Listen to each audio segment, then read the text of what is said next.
And we're at the speed down to 2,500. Good point. Wherever you reduce speed to 180.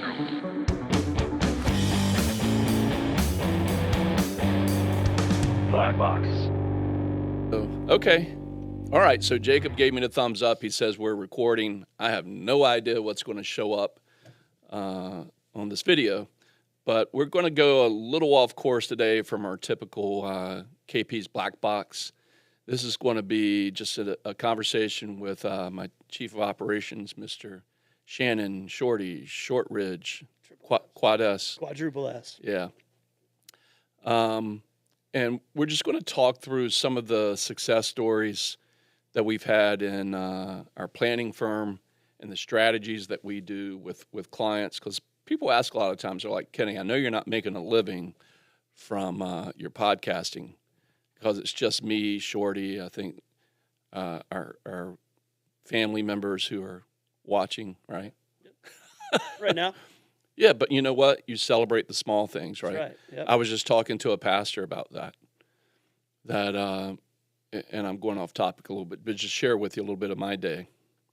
Go for it. Had lunch with us. We'll probably go all over the place here for a little bit, Yeah. and then we'll dial it in. But it does matter, especially if you're a business owner out there. And I'm listening to Russell Brunson today in between, or Branson, this, marketer of all marketers. Tony Robbins says he's the best marketer of all times. So shout out to Russell. So I bought a course, and I've already broken the rule that he had at the beginning of the course, which was for the next 3 days, cancel all your appointments and be engaged in this. And I'm like, dude, I can't do that. Is it going on right now? It's going on right now. All right. So, yeah, I could just bring it up and we could watch it We together. could all watch it together, and then you get a sense of our strategies. Right. Right? So, I mean, this guy's a marketer. And I've said this to folks in the past. It's not the person who's the smartest guy in the room. It's the guy who's the smartest marketer in the room. So you can just be okay at your job or at your profession or your calling. Yeah. But if you're really good at getting the message out, you're just going to get in front of more people. So I'm talking to this pastor today, and I'm a follower of Jesus. I don't claim anything else other than that. All right. But if you think about Jesus and his disciples and the early church, man, they were a bunch of just scruffy dudes, fishermen, tax collector, Roman soldier, and they're out there just getting it. They just got this passionate following for this one dude, and they're hanging their hat on this guy calling himself the Messiah, right? Mm-hmm. So this is not a Sunday school lesson. I promise you it's not. I'm going somewhere with this. But when you think about that in marketing, it was guerrilla marketing, right? He was just in the midst going, hey, this is my belief system, and he was sold out to it. Mm-hmm. And that's what I think we can learn from that is just, can you be so sold out to what it is you believe and be so passionate about it, Shorty, that if only one person shows up to your workshop, will you still give them the full Monty? Even if it was 100 people. And even if it was like 100 people or 3,000 people. Give them the same that you would give to 100, 3,000, whatever. Pour into the people that you're in front of with the same passion that you would give the largest stage. Yeah, that's a great point, too. I mean, when we have all shapes and sizes come through our doors or over our video screen, and we give the same detailed planning for everybody. Right. Doesn't matter if you have a couple million. Doesn't matter if you have 100,000. You're going to get the same treatment. Or like our largest client is over 300 million. Yeah. What a blessing. And both of us started at the same age. I'm 55 today. I met him in his 20s. Your brother-in-law introduced him to me. Yep.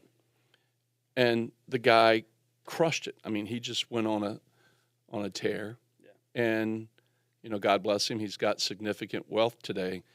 But he was dedicated to the small things. He was dedicated to the detail. And that stuck with me. And when this pastor said today, he goes, man, I was in this church when I first started. And he goes, the first 4 Sundays, it was just him, his wife, and his kids. And he says, we're going to hang out here, and if anybody shows up, we'll do church. Well, the first 4 Sundays, he didn't do church because nobody showed up. And then he said he got this conviction from God where he's like, well, wait a minute.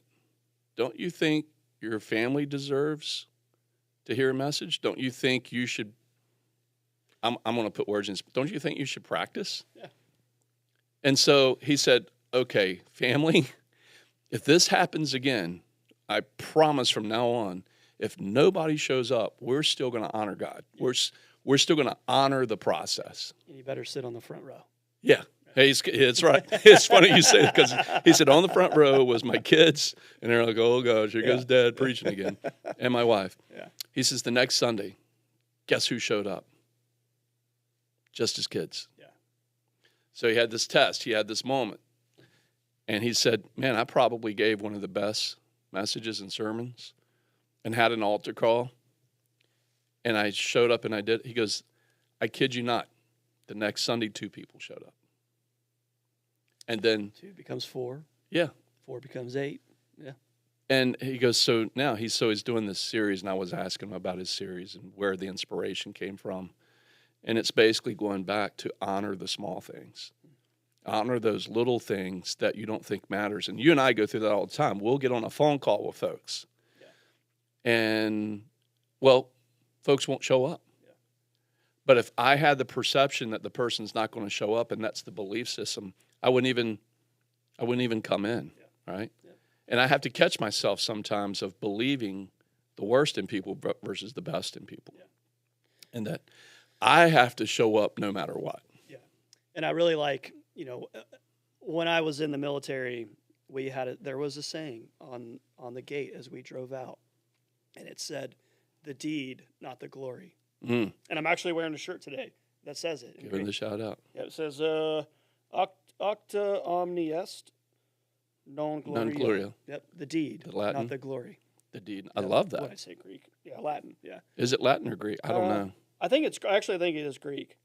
But the point being, the deed, not the glory. Yeah. Yep. And that's the quiet professional, right? Yep. And in our business, I think that thing of being the quiet professional still shows up, that what you do behind the scenes, what you do each day, that nobody else sees matters. Yep, absolutely. So I didn't mean for it to go this way, but hopefully that helps you. If you're a business owner watching our podcast for the first time, my inspiration to you, my charge to you, my encouragement to you is stay at it. Yeah. And at the moment where you're about to give up, at the moment where you think, man, this is just not going my way, that's when the success story shows up. It's that picture of the guy digging the tunnel, looking for gold, and he's one stroke away from breaking through to the big gold nugget. Right? So I'm going to give a shout out to one of my clients, Wayne and Sally Holloman. So Jacob had just done some videos for us that's going to be on our website, and you can go fact check me on this on our website, KennethPorterandCo.com. Go check it out. And we have some client stories that people have shared about their relationship with me and the team over the years. And I was really touched by the story that Wayne shared. And he talked about there was a time, I guess it was 7-8 years ago, Wayne and his wife show up to a library workshop that we do usually twice a month. And in these workshops, sometimes a crowd shows up, and other times people will register and say they're coming, and life just gets in the way, and the timing's not right, and nobody shows up. Rarely do we get a goose egg. Well, this particular night, it was cold, it was rainy, I think it had just finished snowing. Yeah, those are the worst. And you just know nobody wants to leave there. And I don't blame them. I don't blame them. Yeah. But Wayne and his wife, he actually told me, he goes, you know what? I told this business, and he's a business owner, real estate investor. He's like, if you tell somebody you're going to do something, that's the first thing. The first rule is just follow through on what you said you would do. Yeah. Because integrity is the only thing in life that no one can take away from you. Yeah. Integrity is the only thing you can give away. They can take everything else from you, like take your money, take your family. Yep. but nobody can take your integrity. It's the only thing you can give away. Yeah. So I was like, crap, man, we got to show up. We said we'd be here. Honestly, I didn't want to be there. It was raining. I wanted to stay home, and I like watching basketball during the year, and it was a time where college basketball was at a high point. So Wayne and Sally show up. Nobody else shows up to our workshop, and I think there were like 35 people who registered. And so Wayne says to me, hey, sir, and this is the first time he's ever met me. He goes, it's okay that if you just want to close up shop and go home, I wouldn't say that I blame you. And I went, no way. I said, my job is to honor you for showing up tonight. When nobody else showed up, I should give my all to you and give you what I went, why not? And hell, it was our invite to you to come. Right. Why are we going to close the door? And that would be so disrespectful of me not to honor you with the information I was going to share with the group. Yeah. Why wouldn't I share it with you? And we had a great one-on-one conversation. I still did my show. I did my dog and pony. Yep. And I tweaked it a little bit specifically for Wayne. Yeah. But he was so appreciative to that. He goes, I'm going to book a meeting with you. I want to know more. Yeah. Good. And Wayne and Sally have been one of my true friends. He's been over at my house. He watched me get in a cold plunge and filmed it, put it on Facebook. Like, you were crazy. He didn't jump in with you? He didn't get in. Yeah, he's like, we'll get we're you there, friends, Wayne. KP. We're not good at friends. Though. We'll get you there. So, maybe you need that today. Maybe we're recording this today because somebody needed to hear that. Yeah. Don't effing give up. Yeah. Keep pressing into your business. Keep pressing forward on what it is you believe in and that you're passionate about, the message that you want to get out to your world.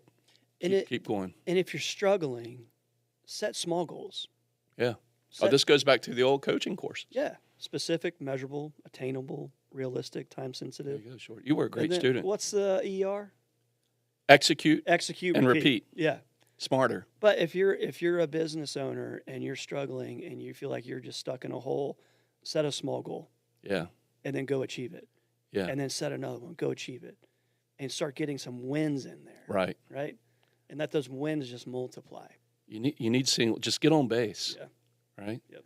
And getting on base sometimes doesn't mean you always close the big deal or close the sell. Yeah. But getting from where you are to the next step gets you to where you want to be eventually. Right. So, man, that was completely off topic from where we... It's good, though. But I just felt that in my soul that I needed to get that out. I think that was good. And it was a great lunch with Daniel today. Hey, Daniel, thanks. Shout out to Daniel. I'll even shout out to Daniel, True North Church, whether you like True North. Doesn't matter to me. Yeah. That's who I had lunch with. Daniel was a solid meeting. Thanks, Ben. But to your point about the Hollemans, that was a client success. Yeah. Right? You were able to build a plan out for them that was methodical, very well thought out, and then they are able to go and achieve the things that they wanted to achieve. Yep. Because of the hard work that they did in their entire life, and they get to a point where they need to come in and have a discussion, and then let's make things efficient on the backside. Well, on our website, I talk about it being sane, being sound, and simple. And a whole lot of S's, man. A whole lot of S's. And then Shannon Shortridge, Shortridge. Shannon Shortridge, Shorties. Sane, simple, and sound. It's destiny, right? Yeah. It's like that Sally sells seashells. I don't know. We're going off now. Let's go back to some. But you brought up the military earlier, and I'm a jarhead, right? Once a Marine, always a Marine. Once a jarhead, always a jarhead. Here it comes, folks. Yeah. And you were in the Navy. Navy. And the Marines is part of the Navy. The men's department. There we go. Yeah. Had to get it out. Yeah. But no, I respect what you and your boys did over at Dev and Dam Neck. Shout out to those. But the whole military, not just the Spec Corps, but everybody who's been part of serving. And your wife, her first husband was Gold Star. He was soldier. He was killed in Iraq. Killed in Iraq. So made her a Gold Star wife. Gold Star wife, and 2 so kids. Yep. Yeah, and you took up arms and brought in a family, an instant family. Instant family. Full transparency, and babe, if you're watching this, Yeah. 2 months in, I looked at myself in the mirror. I was like, "What did you do? Oh my God. You got 2 kids already? What?" Yeah, I can empathize. Best with decision I ever made, though. Yeah. Yeah. Shout out to Tiff. Shout out to the kiddos too. But every podcast we've ever done since day one, we've always paid a salute and homage to not only those who have made the ultimate sacrifice, but those that are still serving and those that are serving now in a different capacity, like Shorty here, still serving our military community, but now as a financial professional.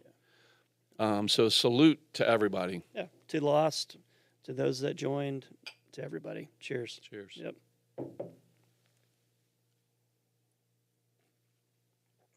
And a good little scotch or bourbon. What is That's a this? good one. Oh, that's Rabbit Hole? Yep, that's the Rabbit Hole.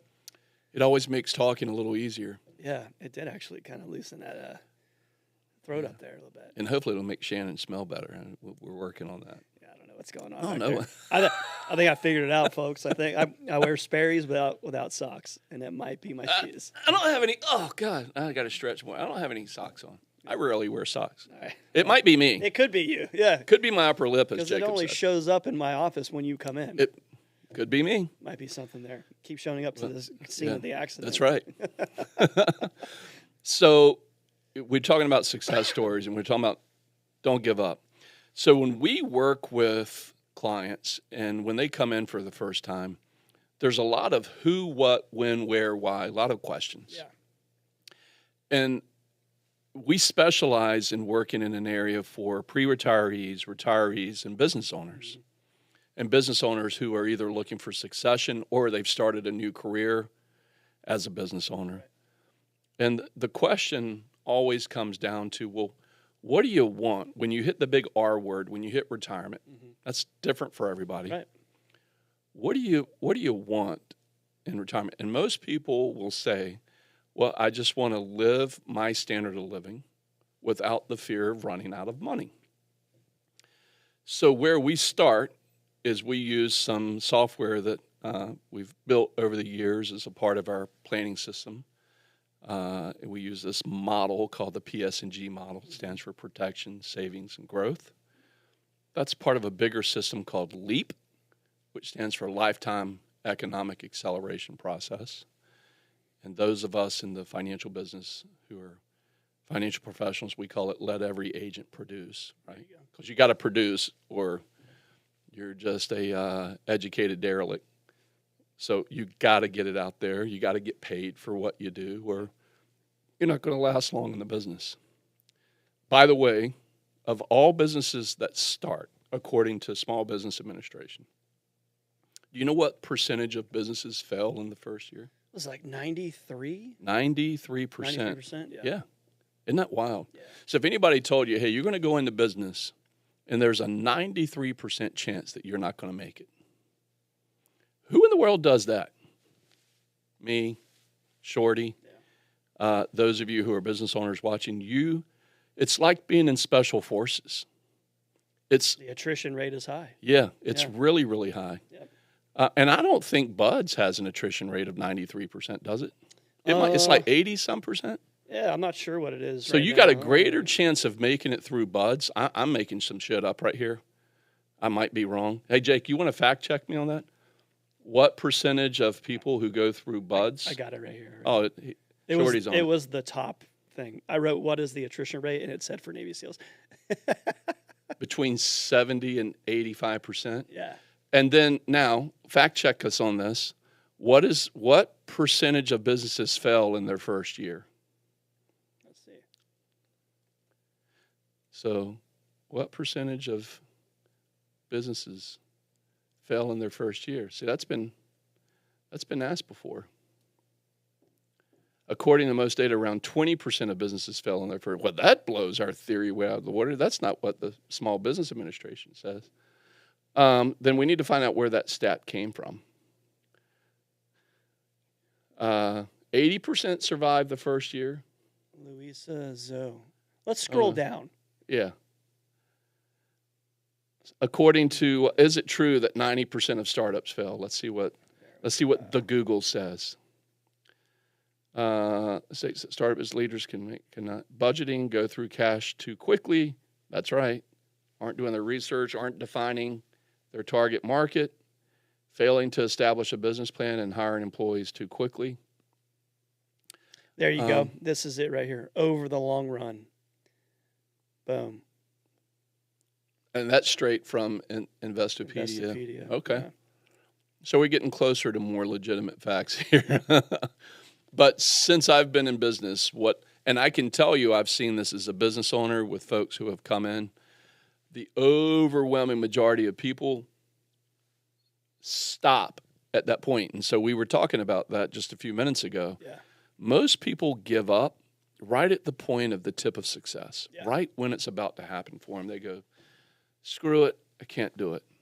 So if you're in retirement and you're going into retirement, failure's not an option. Yep. Finao. Right? Finao. It's not an option. So what do we have to start with? The knowns. And so the knowns for us when we're working with someone, if you want to throw our calculator back up, we did this last night in one of our workshops. And so we asked the question, and I'm going to use this guy, Mike, who gave us information last night. And I said, Mike, okay, let's pretend this is your money. When you go to retire, how much are you going to need? And I think he told us, I'm going to need $60,000 a year, $5,000 a month after tax. Yeah. And it's important that you do this calculation after tax because tax is an unknown. Right. Interest rates. Tax rates could go up, tax rates could go down. So we said, okay, let's use an after-tax number. And he was 62. 62. Now, Mike may have known something that I didn't know, but I was like, well, Mike, how long are you going to live? And Mike was like, to 78. 78. And I was like, man, Mike, it was nice to know you. I'm right? sorry. But in all fairness, I was like, Mike, when we do planning, we have to plan that you're going to live a long time because you might. And he goes, okay, I like that. What age do you want to use? I said, let's go to 98. And he laughed and giggled. Everybody laughed. But my grandma didn't laugh when she made it to 96. Yeah. She was like, good Lord Jesus, take me home. And he did at 96. Okay? But we have to plan as if we're going to live a long time because there's a great possibility that you might, again, according to actuarial science. So if you're making $60,000 a year after tax, that's what you need. And you need that over, if you can see here on the screen, we'll go back to it and we'll look at my mug too. If you need $60,000 without inflation adjusting for this $60,000, that means you got to have a jar in the yard that has $2,160,000 in it to make it to 98. Now, Shorty, I think the guy said, Mike said, that he needed to adjust his numbers for inflation, and he thought it was 2.1%. Yep, that's exactly what he said. The 100-year average on inflation, by the way, has been about 3.1% according to CPI index. So we said, okay, let's use your number. So, watch what happens in the bottom right. Holy cow. Yep. Actually, it was right here, desired legacy. So it went from $2 million to $3.1 million. Yep. $1 million more adjusting for the stealth tax. Over 36 years. Adjusting for inflation. Isn't that crazy? Yep. So that means that your purchasing power is going down each year. So you need more money to keep up with the cost of goods going up. Right. The cost of your eggs going up, which is what everybody's arguing about now is that eggs are more expensive. And this might be a secret. We buy the big pack, the 30 pack, and I find them for $5. For 30? For 30. Wow. Yeah. That's pretty good. Yeah. Where's your secret? Where are you buying them from? It was a Harris Teeter. Harry Teets, huh? Yeah. Now, I haven't bought them in a while. Tiff's been buying them, but it might be $7. Yeah. Maybe $7. Yeah. Supposedly it's been through the roof. Yeah. But the point being, costs do go up over time. Yep. So this person needs $3.1 million. Now, as you notice on this calculator here, there's a bunch of zeros still on the page. And so I said to Mike, I was like, well, Mike, let's talk about what's coming to you in the forms of guarantees. Now, there's not many of those anymore. Most people don't have a pension anymore. So Mike said, well, let's just round my numbers. He says, I don't have them in front of me, but let's just say Social Security is going to be, I think he said 20,000? 22. 22,000 a year. And I said, okay, well, let's put 22 in before inflation. What does that do to your $3 million over that period of time? Okay, so that brings it down about $800,000, $900,000 over the next 36 years. So the income on Social Security brought down his bottom line, his desired legacy by about $800,000. So right now what we're seeing is that if a person has 60,000 indexed inflation with 20,000 of guaranteed income, and that's the only source, they're in the hole $2.3 million over their lifetime. Right. Now, let's add some inflation to his Social Security. And I said, well, Mike, what do you think's fair to use? He goes, well, let's use 2.1 again. So we inflated it at 2.1%. What did that do to the bottom line? Well, it got us down to $2 million from $3 million, so $1 million difference. So the government indexing the COLA year over year at 2.1% brought us down another $400,000. And then Mike said, well, I have a pension. And I was like, well, awesome. What is your pension? And I think he said his pension was $44,000. Yep. And he also said that was indexed inflation, right? Yep. So we're going to do it without inflation yet. We're going to look. So we're at $2 million right now. $2 million. Wow. There's a $1.6 million difference. So right now, before inflation, Mike only needed to make up $430,000 over his lifetime. When did he start running short? At age 70, right? So, yep. So what it's saying here is that, hey, he had to cut his lifestyle by $430,000 over his lifetime. So you can see at age 70, he had to cut his lifestyle by $871. Who wants to do that, by the way? Who wants to cut their lifestyle? Year one, maybe you could get away with $871. You eat one less meal each day, right? Yeah. Maybe that does it. And then I look at it, if inflation always has an effect on my money, why can't my money have an effect on inflation?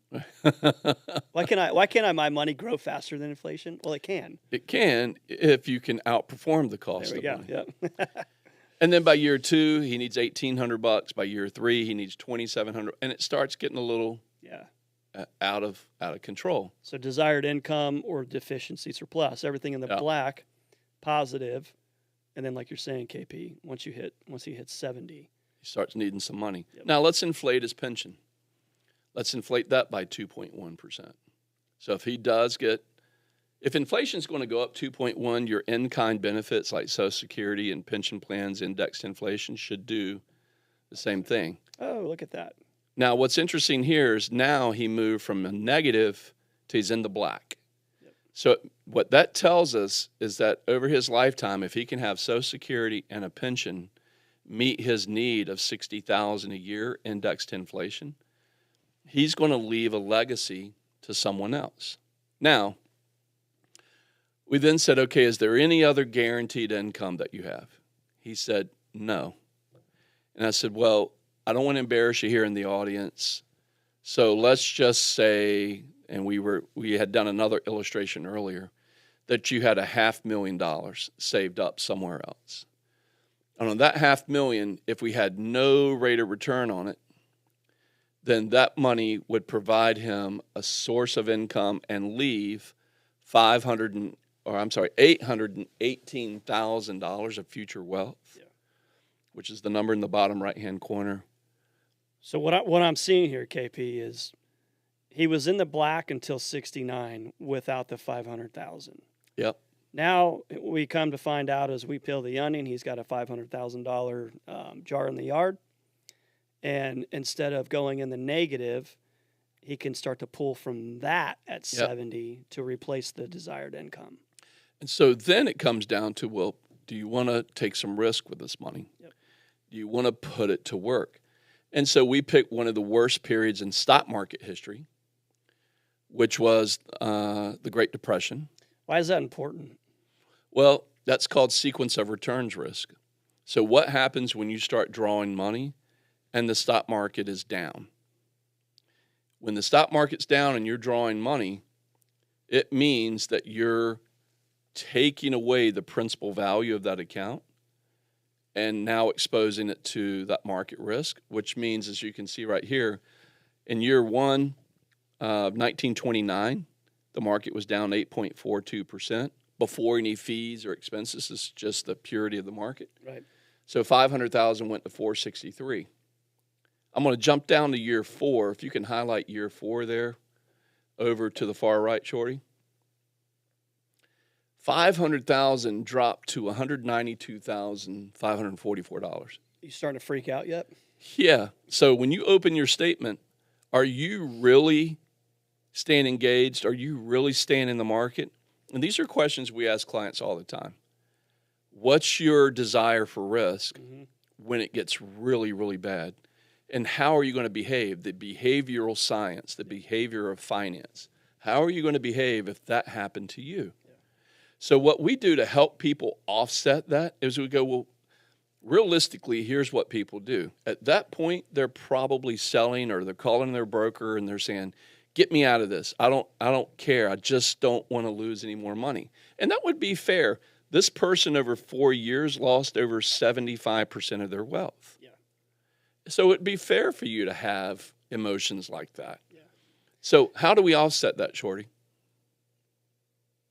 Sorry, my brain was going somewhere else. Okay. Say that again. How do you offset that risk? We talked about the jar in the yard. This jar in the yard is exposed to risk. Mm-hmm. Well, what if we peeled off, let's call it half the risk? We took 500 and we made it 250. Before we do that, can I just point something out here? Sure. I just want to show how important this pension is. The Social Security is really important too, but we ended with a positive here, almost at 15 million. I'm going to take this pension out and make it zero. Zero. He doesn't have a pension at all. Look at that. Now my question is, I can already see right here in year 4 we're at 92,000. Yeah. What year? So without that pension, if we saw a market like this in the future, that's pretty. Yeah, and I think what's important to point out here is that the desired income or deficiency in year 1 was $38,000. So if you can highlight that, see right there, year 1. So he wanted $60,000 a year. If he didn't have the pension and he only had Social Security, out of his $500,000, he's got to take 38 first. Mm-hmm. And oh, by the way, the market took 8.42 in that year. Yep. So by the time he gets to year 6, he's got $36,000 left in his portfolio. Yeah, and that's right there at the 4% rule yeah. too. Yeah. So let's just test something for a minute. Yeah. This is assuming the guy took all the stock market risk. He put all of his money into the market. Let's see if we can rescue this plan. So what if, Shorty, sequence of defense, and we're not going to get into sequence of defense products today. Yeah. But we're just going to say the product is a jar in the yard. Yeah. And let's start with 250,000. Do you want to cut it in half? Cut it in half. So let's say $500,000 means we only got 250 exposed to the market now. And then the other source, we put in the jar in the yard, 250,000, meaning this jar in the yard is not earning a rate of return. But we're going to have to use the jar in the yard for years that the market goes negative, and we're going to say that happened in year 1. That jar in the yard, we got to take $38,000 from it. Yeah. And just to point out here, for everybody looking, you're probably wondering what this defense factor means. So the red down the desired income can be factored in 6.58 times on the $60,000. So another way of saying that, he's got 6.5 years of cash in this jar in the yard to offset his stock market risk. Yep. Let's see what happens in year 1. And what I want everybody to watch is desired legacy, where it's 1.8 million. So that reduces it down to 1.83. 1 year. And we can see, by the way, Shorty, why don't you explain what happened in year 1? Why did we take money from the investment portfolio? Yeah, a good thing there. So if we look at year 1, we see a negative return in the market of 8.42%. And you see up here large cap, so we're thinking S&P 500, right? taking a negative return in the first year of 8.42%. Well, I don't know about you, but the next year I don't want to go back into my money at 194,000 and pull from there. I want to do what KP's talking about, jar in the yard. And by the way, when is the market going to go negative? Who knows? And because we didn't know, we took it from our portfolio year one. Yep. And so what we're weighing all the chips against you here Right. to test the jar in the yard. Yep. And by the way, we're doing this live. I don't know if it's going to be enough to we get don't him know. through Yeah. without that pension. Looking at it right now, my thought is it's not. Okay. Yep. Let's keep going. Well, we'll see. So, yeah, we replaced the income In year two. in year two because year one was negative. From the jar in the yard. Correct. So year two, we replaced the income from year two because the market went down 24.9%, 1.81, year three. Now we're starting to see some bigger desired legacy changes. Now, by the way, we're going to go ahead and go year four. Why did we take money from year four? Because we didn't know the market was going to go up 53%. So it's reactive. So it's reactive. Right. All So right, we have 2.5 left. And now we've only gone from 1.8 million to 1.6. Yeah. Okay. We skipped that year. We took it out of the market. Because this was down 1.4. Yep. Here's 6. And that was after a negative 34%. So here's the good news, bad news. We bought him 6 years. Here's the bad news. You can see the bad news is the client still had a $1.5 million loss, or he's upside down in his cash flow by $1.5 million over his lifetime, making it to 98. So he needs to die at 71. Ha ha. No, We don't wish that. We don't wish that on him. Yeah. But what we're testing here is saying, okay, Mr. and Mrs. Client, if you truly need $60,000 a year and you only have $500,000 saved, what should we be telling this person to do? You're going to need to bring down that income. Keep working. Or keep working. Yeah. Yeah. Your need Yeah. needs to change, after tax, by the way, or we got to have a source of income from somewhere else. That may mean that you need to make some more money. Yeah. You need to keep working. No one likes to hear that, but that's the truth of planning and planning out. Mm-hmm. We have clients come in often who will come to us with a pot of money.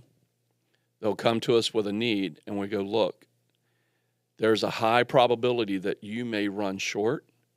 So be prepared to do something. You may want to do that now while you're younger and healthier than waiting till later in life.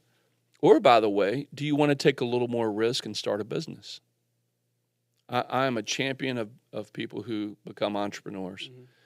Not everybody has it in them, Shorty, to do that. Mm-hmm. But the point of this illustration here is to test where you're at with what you have. Right.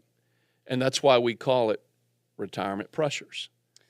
So just real quick, just to show the power. I mean, we shrunk the deficit from 1.8, I think, down to about 1.2. Right. So I put his pension back in. And just to show, I mean, even in the Great Depression, you can already see he's positive here about almost 3.5 million. Yeah. But if we go, instead of, taking the money from not our jar in the yard, but our present value here in the top left, and we start from the investment portfolio. Yeah. No, we don't even need to because we're in the positive. Right. But if we replace But it you don't know that. That's the whole point, is that we don't know what the market's going to do in any given year. Anybody that does, they're lying to you, run the other way. Yeah. Okay, if I've never run into this problem. You never had to use it. That's never had to use it. The point. So maybe that's too much. But the point being is that if the cash flow is in a position, isn't that interesting? If you did go ahead and use it in those negative years, instead of taking it out of the market, look what it did to the legacy. I think there was 6.5, right? Yep. So we'll go 6. So we're at 4.15. Yeah. And the reason is that if you're not drawing down an investment account when it's negative or taking any money from it at all, you're allowing those principal soldiers the opportunity to recover. Yep. And that recovery can actually make the legacy go up from where its original point would be. Yep. So it's never a bad thing, is the moral of the story, to have a jar in the yard. Right. And what if the jar in the yard can get a reasonable rate of return? If we can get a reasonable rate of return from the jar in the yard without risk, that's good too. And what if we can create principal strategies that then can also provide legacy in a tax-efficient manner, or what I would say a tax-preferred manner? Mm-hmm. Tax-preferred meaning with the avoidance of income tax. Not the evasion. The evasion puts you in an orange suit. Yeah. You do look good in orange. But you, no, you always say that you don't, but you've seen me in orange before. no, I just picture you in a jumpsuit, you know? No, sir. So we want to avoid income tax, not evade. And there are strategies that can be used, especially in the business owner world, where we can do that. And we'll start talking about those as we go through more episodes. Yeah. But we wanted to lay this out there for you today, talk through some success stories of people that we have done this for and illustrated this for them. This guy, Mike, last night, who showed up to our workshop, seeing this gave him a lot of confidence that he's on the right path. Yeah. And it's not always a solution. It's just, hey, here's the information, here's the numbers.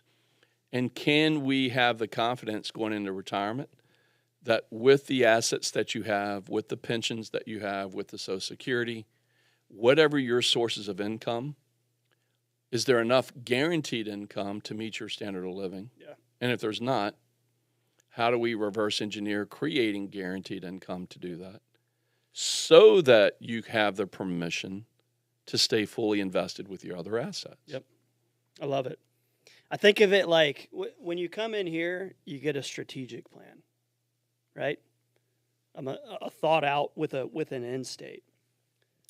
And when I go back to military planning and planning for an operation or whatever, those are tactical plans. Yeah. There's smaller plans within a bigger plan.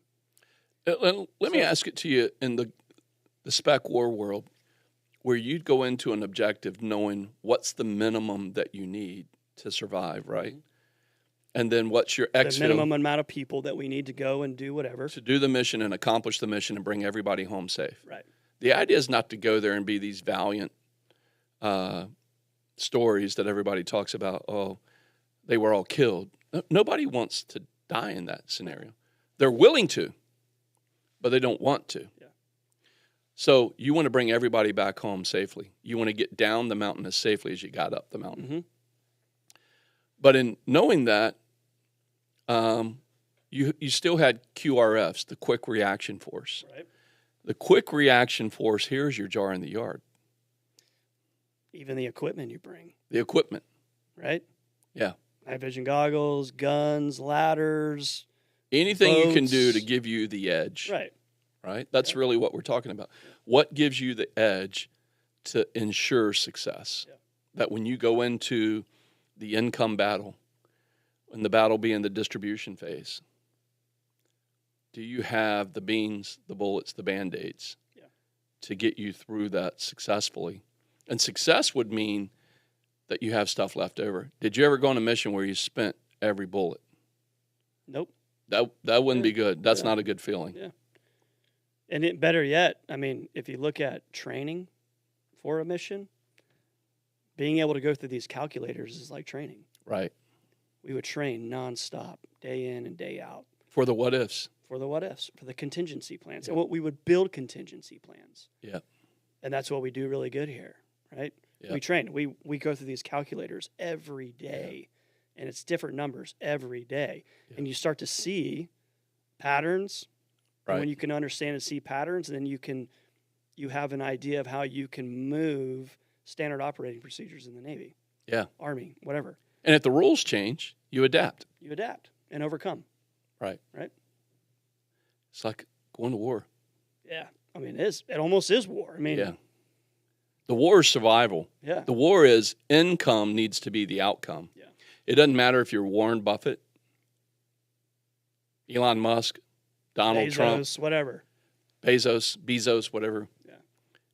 When you narrow it down, every human being has a need for income, resources. Every person.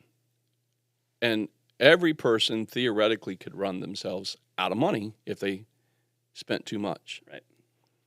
And so for us, folks in the middle class, middle to upper class, still the same thing applies, even to the poor. There has to be a basic necessity of life.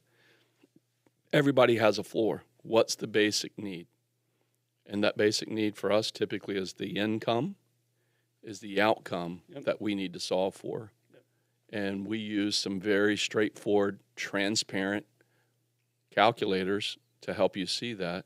And then we can backfill with what's necessary to meet the objective and come home as safely as we got there. Yep. Love it. Dude, thanks for doing this with me today. Yeah, I mean, we're going to have a lot more coming out. I think we've got some good stuff coming up with some Roth conversion strategies, just protection strategies. Right? And by the way, let's show people where our TV show's at. If you're interested, go to kennethporterandco.com. So, shameless plug here. We're doing a TV show now every Saturday and Sunday. Airs on NBC, ABC, and Fox. And it rotates with NBC because we don't have a dedicated time there. But with ABC and Fox. Yeah. If you scroll to the bottom, so go to kennethporterandco.com, you scroll to the bottom, take away. Yeah. Click on that button, visit Beyond Wall Street. That's the name of my TV show. And the concept there is, well, everybody goes to Wall Street. Well, what about beyond Wall Street? What are we doing after we make money at Wall Street? So this is a snapshot. Kristen Oakley is typically our host. She's a fabulous host who helps carry the show for me and keeps me on track and doesn't let me go chase rabbits and squirrels. I was going to say waterfalls. Chasing waterfalls. So Sunday, 10 a.m. on Fox 43, and then Sundays at 5:30 on ABC, and then on NBC, usually on Saturdays it can be at 9, but that will jump around. But if you miss any of those shows, you can actually go up here to YouTube and podcasts. So if you click on podcasts, you can see some of our previous shows, and that will scroll down there. That'll take you to some past interviews that I've done with military veterans, with business people, from knife makers to folks like Shannon Shortridge, Stephen Shortridge, that we interview people and talk about topics from oxygen to money. Yeah. Because I'm just a curious financial guy. Yeah. Wanting to know what other people are doing, what other successes they've had, what issues they've had, what concerns they've had. And so I'm just a curious guy asking questions of folks that are really interesting to talk to. You might be seeing this on YouTube, Facebook, Instagram. Not sure where you're seeing us, but you can always go. If you're on Facebook, you can go to Instagram, check us out, Kenneth Porter and Company Ltd. Head over to YouTube. Check us out there. Blackbox. KP's Blackbox.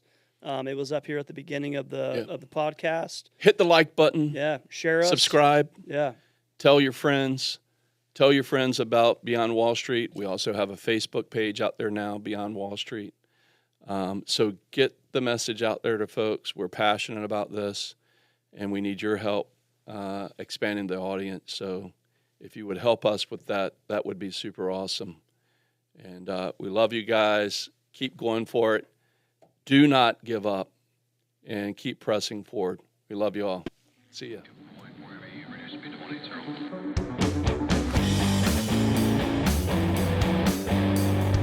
Blackbox.